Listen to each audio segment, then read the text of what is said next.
My son married a gold digger. I never confronted her, and thank goodness I didn't, because when my husband died and I inherited $4 million, she sent me a text message that made my blood run cold. So, I decided to give her a little surprise. I'm glad to have you here. Follow my story to the end, and comment what city you're watching from, so I can see how far my story has reached. My name is Hilda, and I'm 61 years old. I never thought that at this age I would have to face life completely alone. But here I am, 3 weeks after the funeral of my husband, Harold, trying to understand how everything changed so fast. Harold died of a heart attack on a Tuesday morning. He was drinking his coffee as always, reading the newspaper in the kitchen, when he just collapsed. I didn't even have time to say goodbye. 35 years of marriage ended in a single second. What hurts the most isn't just having lost him, but realizing how some people reacted to his death, especially Laura, my son George's wife. Laura is 28 years old and has been married to George, who is 32, for 3 years. From the day I met her, something inside me screamed that there was something fake about her. She had that smile that was just too perfect, that way of speaking that sounded rehearsed. But George was so in love that I never said a word. I didn't want to be that meddling mother-in-law who ruins her son's happiness. During the funeral, while I cried over the loss of the man who had been my life partner, Laura wouldn't stop asking about the papers and important documents. Not once, not twice. Every time someone came up to give me their condolences, she would appear right next to me, asking if Harold had left everything in order. Hilda, she would tell me with that sweet, honeyed voice that I already knew all too well, you know that George and I are here to help you with all the legal stuff. You don't have to worry about anything complicated. I felt too exhausted by the grief to confront her, but I saw perfectly well what she was doing. While Harold's friends shared beautiful memories of him, Laura was calculating. While his brothers hugged me and told me I would always be part of the family, she was investigating. George, my poor George, was so consumed by his own grief that he didn't see a thing. Laura is trying to help. Mom, he would tell me when I gently mentioned that maybe it was too soon to talk about inheritances. She just wants to make sure you're protected. Protected. That word stuck in my mind, because I knew Laura wasn't thinking about protecting me. A week after the funeral, while I was still sorting through Harold's clothes and deciding what to do with his things, the phone rang. It was Harold's lawyer, Mr. Peterson, who we had worked with for years. Mrs. Miller, he said with a solemn voice, I need you to come to the office for the official reading of the will. There are some things I need to explain to you in person. When I arrived at his office, Mr. Peterson closed the door and asked me to sit down. He had a strange expression, as if he didn't quite know how to break the news to me. Hilda, he began, using my first name as he had done for years. Harold was very meticulous with his finances, more than you knew. He handed me a thick envelope, and when I opened it, I almost fell out of my chair. Harold had been investing quietly for decades. Stocks, bonds, properties that I didn't even know we had. The total of the estate was $4 million. $4 million? I repeated, feeling as if the words weren't my own. How is that possible? We lived so simply. Mr. Peterson smiled sadly. Harold told me once that he wanted to ensure you had a worry-free old age. He worked on this for years, always thinking of you. I left that office in a state of shock. On the drive home, my mind wouldn't stop spinning. Harold had been working in silence, building this future for me, and I never even knew it. But along with the gratitude and love I felt for him, also came a realization that made my blood run cold. Laura, somehow, already knew about the money. That same afternoon, barely after I had gotten home, George showed up at my door with Laura. But they didn't come with faces of condolence or family support. Laura had that expression I had learned to recognize. She was calculating something. Mom, George said, Laura thinks we should talk about the future, about how you're going to handle all this alone. Laura sat on my living room couch as if it were her own house, crossed her legs, and looked me directly in the eyes. Hilda, I know this must be overwhelming for you, being responsible for so much money at your age. My heart stopped. I hadn't told anyone about the exact amount, not even George. Mr. Peterson had asked for discretion until I decided how to proceed. But Laura knew. I don't know what you're talking about, I told her, keeping my voice as calm as possible. Laura smiled, but it wasn't a kind smile. It was the smile of someone who knows they have the upper hand. Hilda, there's no point in pretending. These things are known. People talk. George looked at her, confused. What are you guys talking about? Your mother inherited a considerable amount, honey, Laura told him, touching his arm, and we are worried about her. An older woman, all alone with so much responsibility, it could be dangerous. I felt like I had been slapped. There I was, in my own living room, being labeled as an incapable old woman by a woman who had been in the family for 3 years. A woman who had somehow found out confidential information about my inheritance. I think you should go, I told them, standing up from my chair. I need time to process all this. George looked confused, but Laura didn't move. Hilda, we just want to help. George and I have been talking, and we think that maybe it would be good. Yes, go, I repeated, but this time with more firmness. After they left, I stood in my empty living room, feeling how everything was starting to take shape in my mind. Laura knew about the $4 million. Laura had plans, and my son, my dear George, was being used as a tool to get to me. For the first time since Harold's death, I didn't just feel grief. I felt something more dangerous. Clarity. That night, as I sat on the bed I had shared with Harold for decades, I made a decision. If Laura wanted to play, we were going to play. But this time, I would set the rules. The text message arrived at 7 a.m. the next day. I was drinking my coffee, trying to find some normalcy in a routine that no longer made sense without Harold, when my phone buzzed. It was from Laura. Hilda, I know how much you inherited. Don't be selfish. George is your only son, and I am his wife. We need to talk about the future of this family. I read the message 3 times, feeling the rage take hold of me. There were no greetings, no compassion for my mourning, not even the pretense of politeness she had maintained for years. Just a direct demand and a thinly veiled threat. How had she found out the exact amount? Mr. Peterson had been very clear about confidentiality. Only he, the bank, and I knew the specific details of Harold's estate. I dressed quickly and drove to Mr. Peterson's office. I needed answers. Has anyone else asked about Harold's estate? I asked him bluntly as I walked into his office. Mr. Peterson frowned. Well, yes. Your daughter-in-law called yesterday afternoon. She said you had authorized her to get information because you were too overwhelmed to handle everything alone. I felt like I had been punched in the stomach. I never authorized that. Oh my God, he muttered, turning pale. She sounded very convincing. She said you were suffering a nervous breakdown and that George had asked her to take charge of the legal matters. What exactly did you tell her? I only confirmed the total amount of the estate. I thought, I am so sorry, Hilda. This is completely inappropriate on my part. I walked out of there feeling like I had been betrayed on all sides. Laura hadn't just lied to get confidential information. She had invented a story about my mental state. And the worst part was that it had worked. When I got home, there was another text from Laura. I hope you've reconsidered your attitude from yesterday. George and I are coming over for dinner tonight. We need to resolve this like adults. It wasn't an invitation. It was an order. I spent the rest of the day recalling signs I had ignored over the past 3 years. The way Laura always asked about family finances during Thanksgiving and Christmas dinners. How she had insisted that George give her access to his bank account to help with household expenses. The way she had started talking about family investments and financial planning shortly after getting married. It had all been a setup for this very moment. At 6 p.m., they arrived. This time, Laura didn't come with her fake smile. She came with a folder of documents and an attitude that made it clear she considered this meeting a business negotiation. Hilda, she said, sitting down without waiting for an invitation, I've been researching the best ways to handle large inheritances. There are a lot of risks if it's not done correctly. George looked uncomfortable but nodded. Mom, Laura has been helping me understand all this financial stuff. It's really complicated. What financial stuff? I asked, keeping my voice neutral. Laura opened her folder.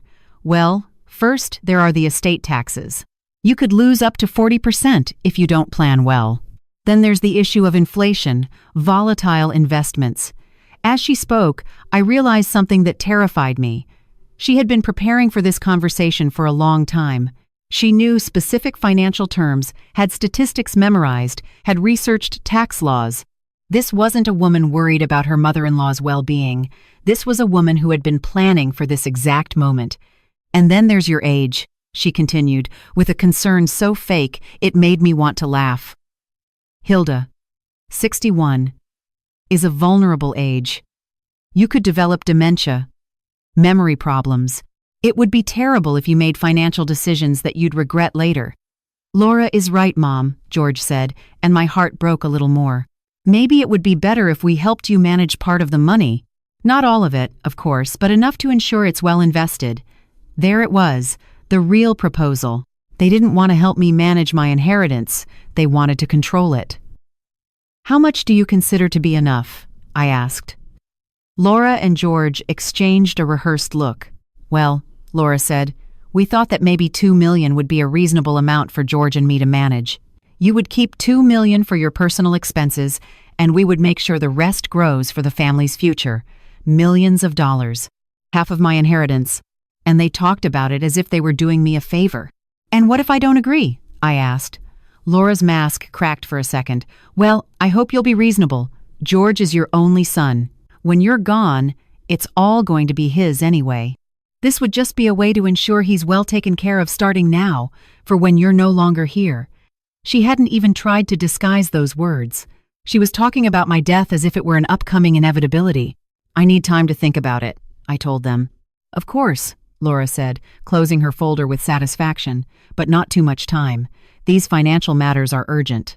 After they left, I sat in my kitchen, feeling my whole world rearranging itself. Laura didn't just want my money. She had turned my son into her accomplice. She had spent 3 years studying me, preparing, waiting for the perfect moment, but she had made a mistake. She had assumed I was a helpless widow, too grief-stricken and confused to realize what was going on. That night, I made my second major decision since Harold's death. If Laura wanted to play the game of financial manipulation, she would have to play it with me, but this time I was going to be 3 steps ahead. I pulled out my laptop and started searching. I needed to know everything about Laura, her past, her finances, her secrets, because if I had learned anything in 61 years of life, it was that people who manipulate as skillfully as she does always have something to hide. And I was going to find out what it was. 2 days after that uncomfortable dinner, I decided to do something Laura would never expect. I gave her exactly what she wanted, or at least, that's what she would think.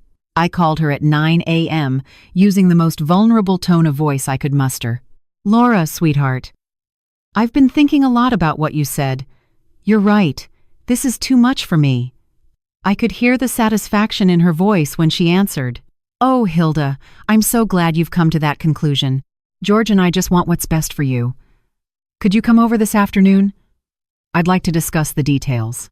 She arrived at 2 o'clock sharp, this time alone, with a radiant smile and that same folder of documents.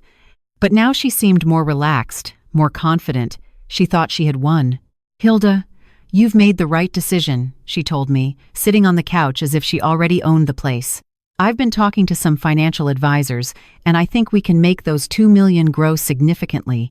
As she spoke, I maintained my expression of a confused, grateful old woman, but my mind was working furiously. Over the last 48 hours, I had been looking into Laura, and what I had found gave me exactly the tools I needed. "That sounds wonderful, dear," I told her, "but before we sign anything, there's one thing that's worrying me." Her smile faltered slightly. "What's that?" "Well, George mentioned something about some debts you two have. Something about credit cards." I saw her tense up immediately. "Oh, that's nothing important. Just some normal expenses for a young couple." But I had done my homework. I had called my niece, Martha, who worked at a bank, and asked her for a favor. Martha had been discreet, but she had confirmed what I suspected. George and Laura had over $80,000 in debt. Of course, I said, feigning relief. "But I was wondering, since we're going to be partners in this investment thing, maybe it would be good if I helped clear those debts first. There's no point in trying to grow money when you're paying such high interest rates, right?" Laura's eyes lit up in a way that made me nauseous. "Well, that would be very generous of you, Hilda. How much would you need, exactly?" I asked, knowing the answer perfectly well. Well, with everything included, maybe about $100,000 would be enough to wipe the slate completely clean. $100,000. 20,000 more than what they actually owed. She was already inflating the numbers. Perfect, I told her, but I have one condition. Her smile froze. A condition? I need to see all the account statements for the debts. Bills, balances, everything. Harold always said it was important to understand exactly where the money goes. Laura shifted uncomfortably in her seat. Hilda, I don't think you need to worry yourself with those details. Oh, but I insist, I said, keeping my tone sweet but firm. If I'm going to invest so much money in my family's future, I need to be completely informed. For the next 20 minutes, Laura tried to convince me that the details weren't important, that I should trust family, that I was complicating things unnecessarily. But I stood firm, hiding my satisfaction behind a worried grandmother's expression. Finally, she agreed to bring me all the documents the next day. After she left, I allowed myself to smile for the first time in weeks. Laura had fallen into the first part of my trap. But what she didn't know was that I already had the information I was asking for. That afternoon, I called Martha again. I need another favor, I told her. I want you to track exactly what George and Laura spent those $80,000 on. What Martha discovered left me breathless. Of the $80,000 in debt, over $30,000 had been spent by Laura alone. Trips that George didn't know she had taken, shopping sprees at luxury boutiques, and the most shocking part, she had been regularly sending money to an account in Nevada. Nevada? I asked Martha. Yes, Aunt Hilda. Monthly wire transfers of $500 for the past 2 years, always on the 15th of the month, $500 a month for 2 years. $12,000 that Laura had been secretly sending to Nevada while racking up debt with my son. That night, I couldn't sleep. Not because of the grief of mourning this time, but from the adrenaline of having discovered something huge. Laura had financial secrets that not even George knew about. The next day, Laura arrived with a much thinner folder than I expected. Here are all the documents, she told me, avoiding eye contact. I reviewed the papers carefully. They were all there. The credit cards, the personal loans, the bills. But something was missing. There was no mention of the wire transfers to Nevada. Laura, I told her softly, there's something I don't understand. By my calculations, these documents add up to about $68,000, not $80,000. She turned pale. Well, maybe I made a mistake with the total amount. And what about these monthly transfers to Nevada? I asked, pulling out the records Martha had gotten for me. The silence that followed was deafening. Laura looked at me as if she had seen a ghost, her eyes darting from confidence to paranoia in seconds. How did you get that? Laura whispered. Sweetheart, I told her, keeping my voice calm, if we're going to be partners in this, I need to know the truth. Who have you been sending money to in Nevada? She stood up abruptly, gathering her papers. This is an invasion of privacy. You have no right to investigate my personal finances, but I do have the right to investigate before giving someone $100,000, I replied. Doesn't that seem reasonable to you? Laura headed for the door. But before leaving, she turned toward me. Her mask had completely vanished. The sweet, concerned woman had been replaced by someone who looked capable of anything. Hilda, she told me in a voice I had never heard before, you don't know what you're getting into. It would be better for everyone if you just cooperated. Is that a threat? I asked her. It's advice, she answered, and walked out, slamming the door. I stood in my living room, feeling my heart racing. Laura had just shown her true nature, and she was far more dangerous than I had imagined. But she had also made a crucial mistake. By threatening me, she had confirmed that she had secrets much bigger than simple credit card debt, and now I knew those secrets were in Nevada. That afternoon, I called a private investigator that Harold had used years ago to background check contractors.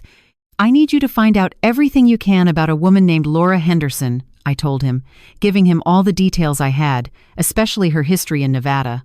The game had officially begun, and Laura had just shown me she was willing to play dirty.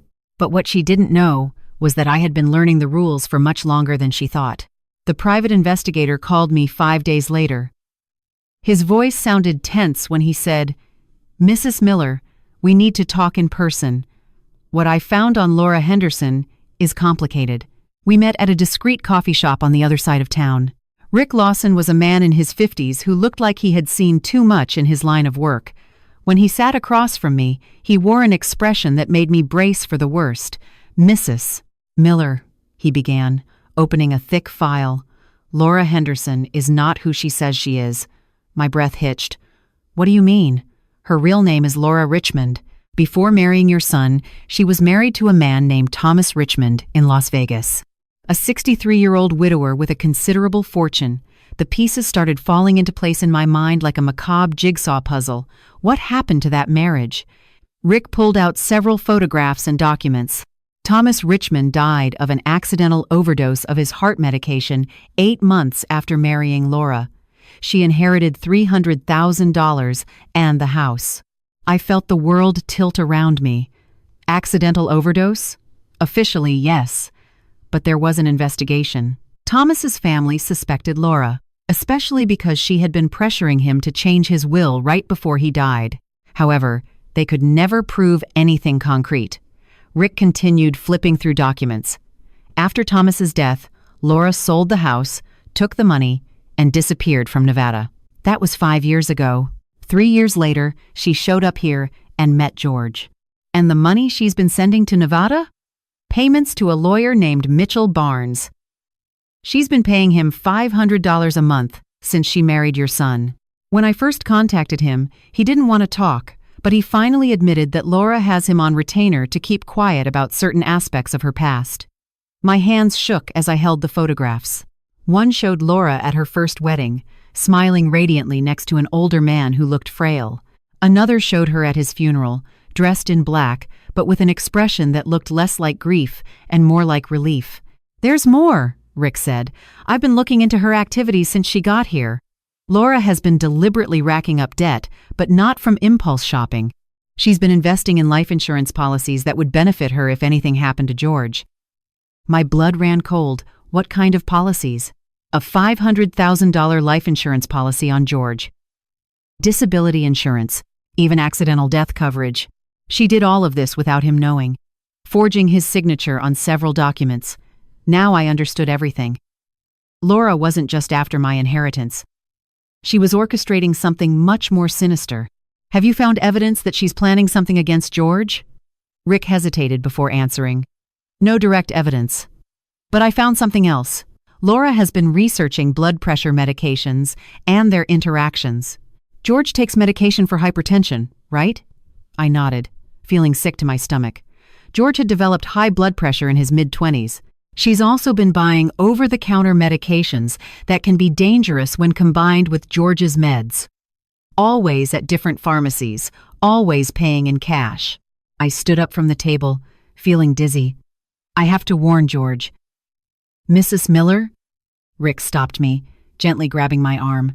"If you confront Laura directly right now, it might accelerate whatever plan she has. We need more solid evidence. Something that will convince George that his wife is dangerous." He was right. George was so blindly in love with Laura that he would probably think I was making it all up out of jealousy or senility. "What do you suggest?" "We need to catch her in the act. Make her think she's winning while we document everything she does." That night, I couldn't sleep. Every time I closed my eyes, I saw Laura's smile. That smile I now knew she had used to seduce and possibly murder another man. The next morning, Laura called me as if nothing had happened between us. "Hilda," her voice had returned to that sweet, manipulative tone. "I've been thinking about our conversation. Maybe I overreacted. Could we start over?" "Of course, sweetheart," I replied, fighting to keep my voice normal. "I've been thinking too. I think you're right about the investments. Wonderful. How about George and I come over for dinner tonight? We can discuss everything calmly." When I hung up, I immediately called Rick. "I need you to install recording equipment in my house," I told him. "Laura is coming over tonight, and I have a feeling she's going to reveal more than she intends to." Rick arrived 2 hours later with discreet recording gear. "These are completely invisible," he explained as he installed tiny devices in the living room and kitchen. "Everything records directly to my office. So even if Laura suspects something, she won't find anything here. At 6 p.m., George and Laura arrived. George looked thinner and paler than I remembered, but Laura was glowing. She wore a new dress and jewelry that probably cost more than George made in a month. "Mom," George said, hugging me. "Laura told me about the misunderstanding. I'm glad you guys were able to work it out. It was just a little disagreement," Laura said, smiling at me in a way that sent chills down my spine. Families sometimes have different perspectives on money. During dinner, Laura deployed her entire arsenal of manipulation. She complimented George constantly, treated me like an adorable but slightly confused old lady, and talked about our future together as a family. "I've been thinking," Laura said as she cut her chicken, "that maybe it would be good for George to have direct access to a portion of your inheritance, Hilda. Just in case of an emergency, of course." "What kind of emergency?" I asked. Laura and George exchanged a look that put me on high alert. "Well, at our age, you never know what can happen," Laura said carefully. "George might need to make quick decisions about your medical care or the house. It's just a precaution, Mom," George added. Like a limited power of attorney. There it was. They wanted legal access to my money and my medical decisions. With that, Laura could completely control my life and my death. "That sounds reasonable," I lied. "What would I have to do?" Laura lit up. "Oh, it's very simple. We just need you to sign some documents I already prepared. My friend is a notary, so we could do it tomorrow." Of course, she already had the documents prepared. She had probably had them ready since Harold died. "And George would be okay with all this responsibility?" I asked, looking at my son. "Of course," George said, but something in his expression made me realize he didn't fully grasp what he was agreeing to. "Laura has been very patient explaining everything to me," he continued. "She says it's important that I learn to manage these things now, especially with the money you inherited." As George spoke, I noticed Laura watching him with an intensity that terrified me. It wasn't the look of a loving wife. It was the look of someone evaluating an asset. "Well," I finally said, "I guess I'll have to trust my son's judgment." Laura practically purred with satisfaction. "Hilda, you've made the right decision. George and I will make sure you never have to worry about a thing." After they left, I sat in my kitchen, feeling the weight of what I had just witnessed. Laura didn't just want my money. She wanted total control over me, and she was likely planning to eliminate both George and me once she had legal access to everything. But she had made a mistake. In her overconfidence, she had revealed her plans too clearly, and it had all been recorded. That night, Rick called me. "We got it all on tape," he told me, "but we need more. We need evidence that she is actually planning to cause physical harm. And how do we get that?" "Tomorrow, when she comes to sign those documents. I have a plan, but it's going to require you to act exactly like the confused old woman she thinks you are. Are you willing?" I looked at the photograph of Harold on my nightstand, feeling his presence as if he were right there with me. "I'm ready," I told Rick. Laura had played this game before, and she had won. But this time, she was facing someone who had something she never had. A family truly worth protecting. The morning of the next day, I woke up with the feeling that everything would change forever. Rick had spent the night installing additional equipment and preparing his plan. When he arrived at 8 a.m., he brought along a woman he introduced as Detective Martinez. "Mrs. Miller," the detective told me, "what we're going to do today could be dangerous. If at any point you feel threatened, you need to use this safe word, Harold. Say it in any context, and we'll come in immediately." She handed me a tiny device that looked like a hearing aid. "This will allow us to listen to everything in real time. Rick will be in a surveillance van outside, and I'll be in the house next door, which happens to be empty." At 10 o'clock sharp, Laura arrived, alone. That surprised me. "Where is George?" I asked her. "Oh, he had to go into work early," she replied with a smile that didn't reach her eyes. "But don't worry, he already reviewed all the documents last night. He's completely on board." Something in her tone made me suspect that George knew absolutely nothing about this meeting. Laura pulled a thick folder out of her purse. "Here are all the papers. I've highlighted where you need to sign." As I pretended to review the documents, I realized they were much more extensive than I had expected. Not only did they give George power over my finances and medical decisions, but they also transferred ownership of my house into his name in the event of mental or physical incapacitation. Laura, I said, trying to sound confused, there are a lot of pages here. Are you sure all of this is necessary? Oh yes, Hilda. It's standard for these types of arrangements. We just want to make sure you're fully protected. Protected, that word again. And what if I change my mind later? I asked, pretending to be a worried old lady. Laura tensed slightly. Well, once these documents are signed, they become legally binding. It would be very difficult to change them. Difficult? Or impossible? Practically impossible, she admitted, and I could see the gleam of satisfaction in her eyes. I pretended to be overwhelmed. This is a lot to process. Could you explain to me exactly what each section means? For the next 20 minutes, Laura meticulously explained how the documents would give her total control over my life. She talked about facilitating medical decisions, optimizing investments, simplifying legal matters. But what she was really describing was a perfect legal prison. And George will be involved in all these decisions? I asked. Laura hesitated for the first time. Well, George is very busy with work. I would handle most of the day-to-day details. I see. And what if something were to happen to George? Something like what? She asked, but her voice had grown cautious. Well, he takes blood pressure medication. Harold always said those medications could be dangerous if they were mixed with other things. Laura's eyes lit up with a dark spark that terrified me. Yes, that's true. Blood pressure meds can be very risky, especially if someone accidentally takes too much or mixes them with other drugs. Have you noticed that George has been more tired lately? I asked, remembering how pale he had looked the night before. Now that you mention it, yes, Laura said, and I could practically see the wheels turning in her head. He's been very stressed with work and with worrying about you. Sometimes he forgets if he's already taken his medication. My blood ran cold. She was admitting that she had been tampering with George's medication. Poor George, I murmured. Do you help him remember to take his pills? Oh, yes, Laura said with a smile that made me nauseous. I make sure he takes exactly what he needs. In that moment, I knew for absolute certain that Laura had been slowly poisoning my son. Laura, I told her, keeping my voice shaky, I have to ask you something. What really happened to your first husband? Her expression changed instantly. The mask of the loving daughter-in-law vanished, replaced by something cold and calculating. Why do you ask that? Because George mentioned you'd been married before, but we never talked about the details. Laura stayed silent for a long moment, studying my face. Then, to my horror, she began to smile. You know what, Hilda? I think it's time we were honest with each other. She stood up and walked over to the window, then turned back to me with a look I hadn't seen before. It was as if she had finally decided to take off a mask she had been wearing for years. Thomas was an older man. Like Harold, he thought he was smarter than he was. He thought he could control a beautiful, young woman with his money.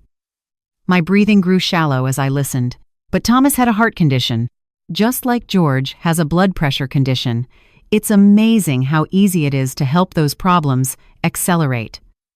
Laura, I started, but she cut me off. Thomas left me $300,000, but that wasn't enough. I needed more. I needed to find someone with a family that had real money. George was perfect, young, innocent, easily infatuated, and with a widowed mother who would eventually inherit a considerable fortune. She was confessing to everything. Every word was an admission of murder, manipulation, and premeditated planning. How long have you been planning this? I asked, trying to keep my voice steady. From the very first day I met George, I knew Harold had money. It was just a matter of waiting. And when Harold died and you inherited $4 million, well, that exceeded my wildest expectations. Laura stepped closer to me, and I could see a cold madness in her eyes. But then you started asking questions. You started snooping. That wasn't in the plan, Hilda. What are you going to do? I asked, though I already knew the answer. Well, you're an older woman. You just lost your husband. You're under a lot of stress. It wouldn't be unusual for you to have a heart attack, especially after finding out that your daughter-in-law has some disturbing secrets. Laura pulled a small bottle of pills out of her purse. These are the same pills I've been giving George. mixed in with his regular medication. In small doses, they just make him feel tired. But in a larger dose, well, they mimic a heart attack perfectly. She stepped even closer to me. And after they find you, George will be so devastated by losing both his father and his mother in such a short time that he'll need a lot of emotional support. Fortunately, he'll have a loving wife to help him through his grief. A wife who, by coincidence, now has legal access to $4 million. And then what? Will you kill George too? Laura shrugged. George has been useful, but he's not indispensable. Once I have total control of the money, I can decide what to do with him. At that moment, I remembered the safe word. Harold always told me to be careful with people like you, I told her. Laura laughed. Harold is dead, Hilda. He can't help you now. But she was wrong. A second later, the front door burst open and Rick ran in, followed by Detective Martinez and 2 other officers. Police, hands up! Laura froze, the bottle of pills still in her hand. For a split second, she seemed to consider running, but she was completely surrounded. Laura Richmond, Detective Martinez said, you are under arrest for attempted murder, conspiracy to commit murder, and suspicion of first-degree murder in the death of Thomas Richmond.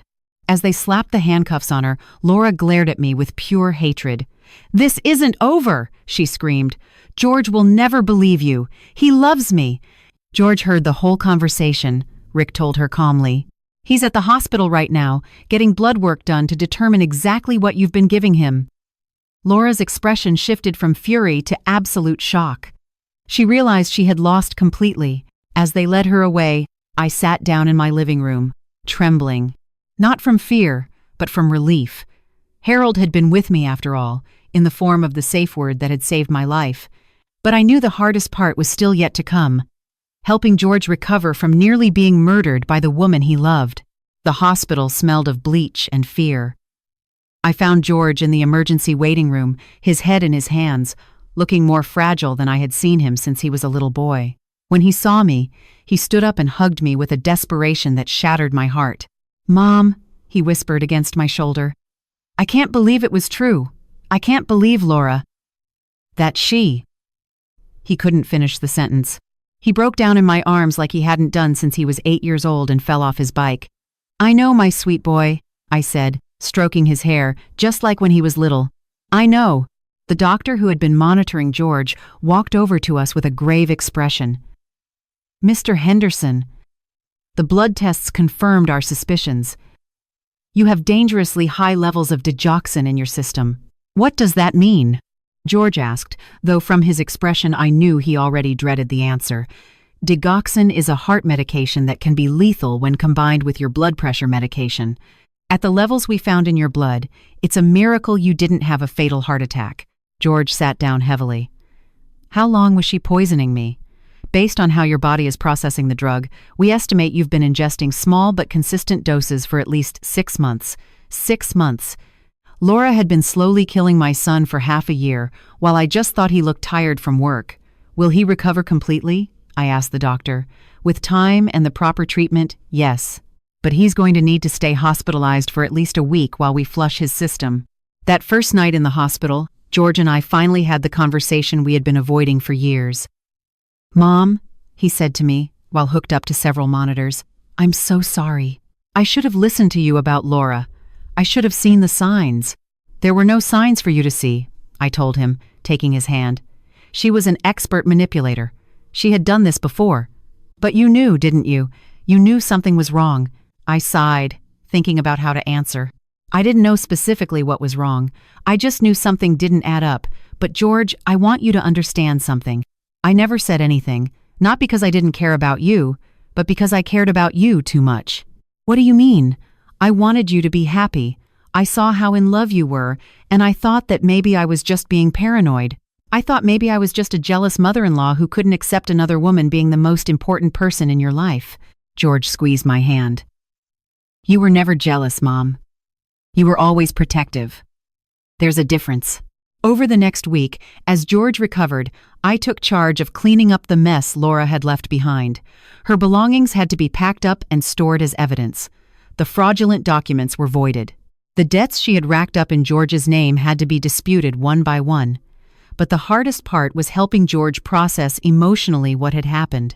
"I wonder when she stopped loving me," he said one afternoon as he looked out the hospital window. "George," I said softly, "I don't think Laura ever loved you. Not the way you understand love. How can you be so sure?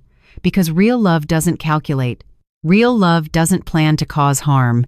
Laura saw people as investments, not as human beings." Detective Martinez came to visit us on the 4th day with news about the investigation. "We've been working with the authorities in Nevada," she informed us. "We found enough evidence to link Laura to the death of Thomas Richmond. His family had kept some of his personal effects, including a journal where he documented feeling sick after the meals Laura prepared."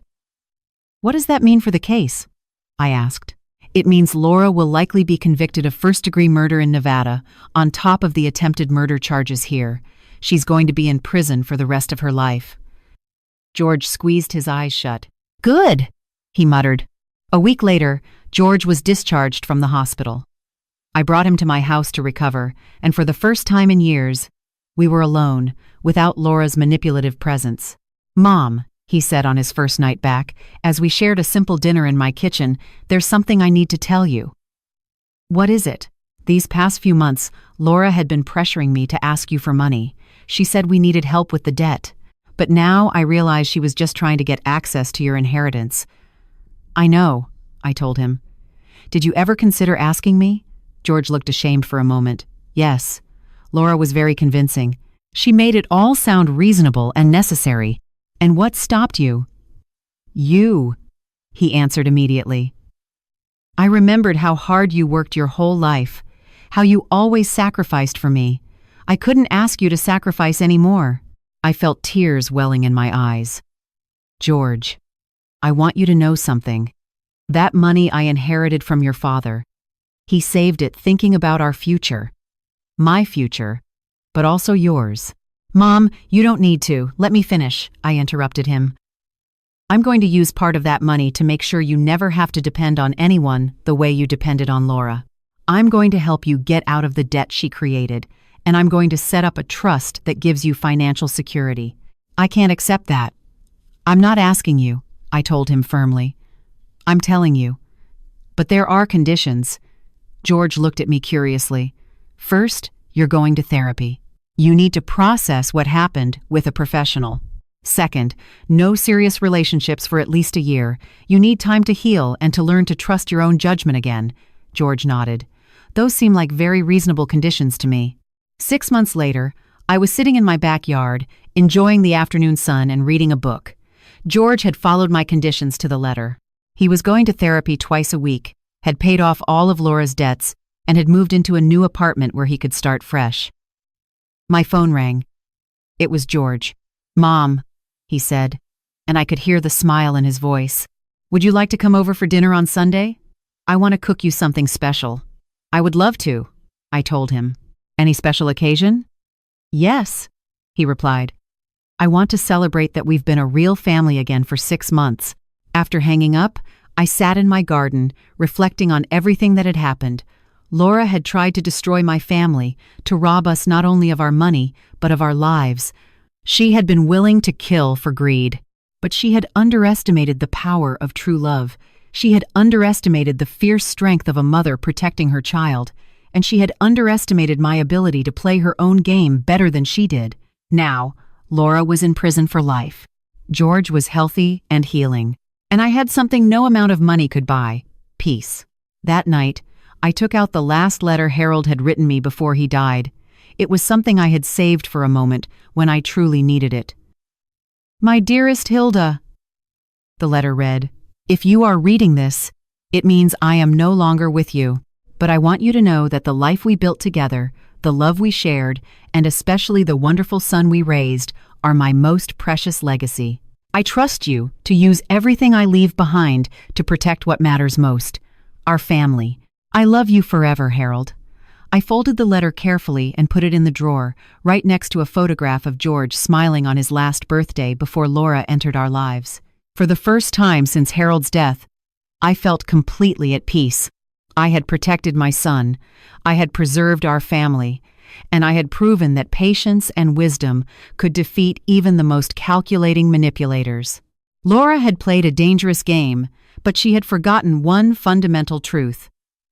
Never underestimate the power of a mother who is willing to do anything to protect her child. And I had won.